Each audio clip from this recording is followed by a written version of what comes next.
Thousands of people packed into a stadium in Mogadishu, Somalia. Discrimination, discrimination, discrimination. They weren't there to watch a match. They were there to celebrate a referee, a man who was lifted onto shoulders, draped in his country's flag, handed flowers like he'd just won a World Cup final.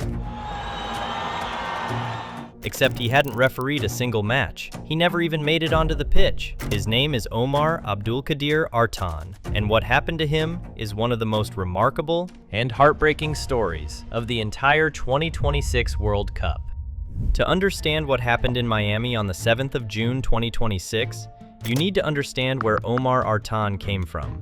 He was born in 1992 in Mogadishu, a city that, at the time, was in the grip of one of the worst civil wars in modern history. Somalia's government had collapsed. Warlords controlled the streets. A whole generation of children grew up not knowing what stability felt like. And yet, through all of it, there was football. Artan loved the game from childhood, but his passion wasn't in scoring goals.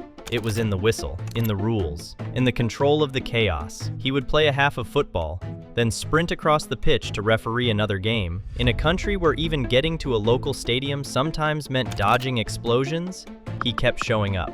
By his early 20s, he was officiating in the Somali Premier League. Then, in 2018, something happened that had never happened before in Somali football history. Omar Artan was added to FIFA's international referees list, in a country that had never qualified for a World Cup, where football infrastructure had been shattered by decades of war. A 26-year-old referee from Mogadishu was now on the same list as officials from Brazil, Germany, and England. Nobody paid much attention at the time. They would later. January 2024, the Africa Cup of Nations in Côte d'Ivoire, and on the pitch for Group E, Tunisia versus Namibia, a referee in his early 30s from Mogadishu. Omar Artan became the first Somali in history to officiate at AFCON. But he wasn't just there to make up the numbers. He refereed some of the tournament's most memorable matches, including Mauritania's historic upset over Algeria. Did Mauritania advance? Algeria, go home! His composure under pressure, his authority on the pitch, his reading of the game, other referees noticed, coaches noticed, UEFA and CAF officials noticed. Then came June the 1st, 2025, the CAF Champions League Final. Pyramids FC of Egypt against Mamelodi Sundowns of South Africa. In front of a packed stadium in Cairo, the referee at the center of it all, Omar Artan, first Somali referee ever to take charge of a continental final. In African football, that's the equivalent of refereeing the Champions League final. Later that year, CAF made it official. Omar Artan was the best male referee in Africa for 2025. Back home in Mogadishu, Somali President Hassan Sheikh Mohamud called him a source of inspiration for the new generation. The Ministry of Youth and Sports issued a statement. Hiran Online, one of Somalia's most respected news outlets, named him Person of the Year. For a country that had spent 30 years defined by war, famine, and failed states, here was a Somali who had reached the very top of his profession on the world stage in football. And then FIFA made a phone call. In April 2026, FIFA published the official list of referees selected for the 2026 World Cup.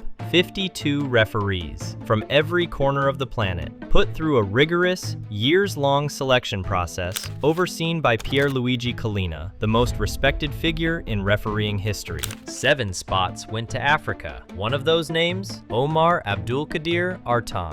Somalia erupted. This was not just a personal achievement. In a country with no World Cup qualifications, no history on football's biggest stage, a Somali was going to be there, in the middle of it, holding the whistle. Omar Artan was going to be the first Somali referee in World Cup history. He had valid FIFA accreditation. The Somali embassy in Nairobi processed a diplomatic passport for him. The United States issued him a work visa. Everything was in order. Everything was cleared. On the 6th of June 2026, he boarded a flight from Nairobi to Istanbul, then connected to Miami, where FIFA had set up the World Cup refereeing training base. He landed at Miami International Airport at around midnight. U.S. Customs and Border Protection pulled him aside for additional screening. What followed was 11 hours.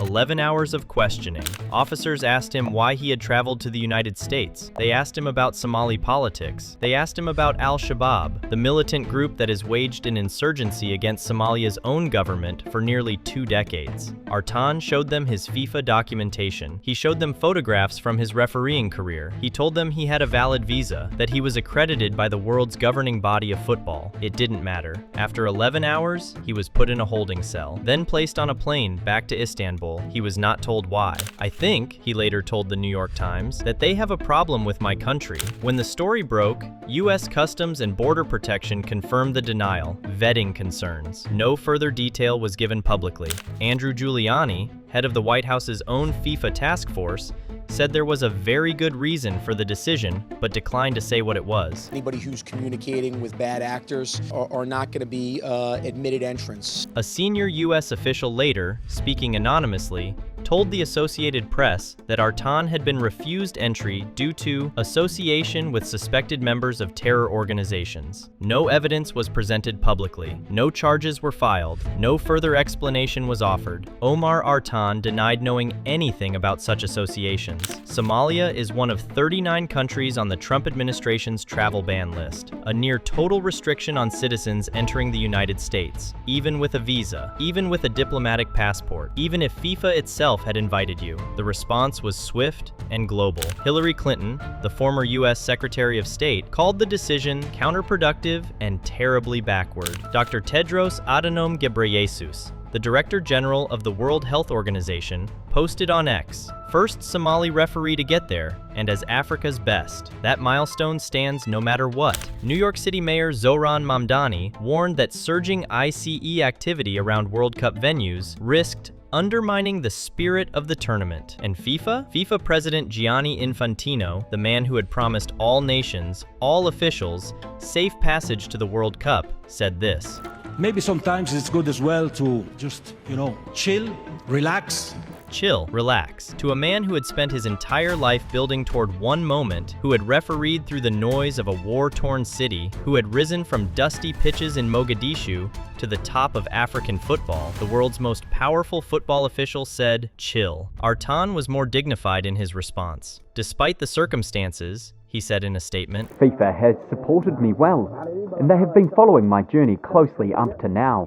I promise you that in the upcoming matches, I will go further and leave a positive mark. He flew back to Mogadishu via Istanbul, and Somalia was waiting. Government officials met him at the airport with flowers. Fans draped him in the sky-blue Somali flag. Blue-beret police jostled to get close. And across the city, thousands packed into a stadium, not to watch a game, to cheer a referee. He was lifted onto shoulders. He was carried through the crowd. Somalia is not at the 2026 World Cup. They never qualified. They have never qualified. But on that day in Mogadishu, it didn't feel that way. There is a phrase FIFA used when promoting this World Cup.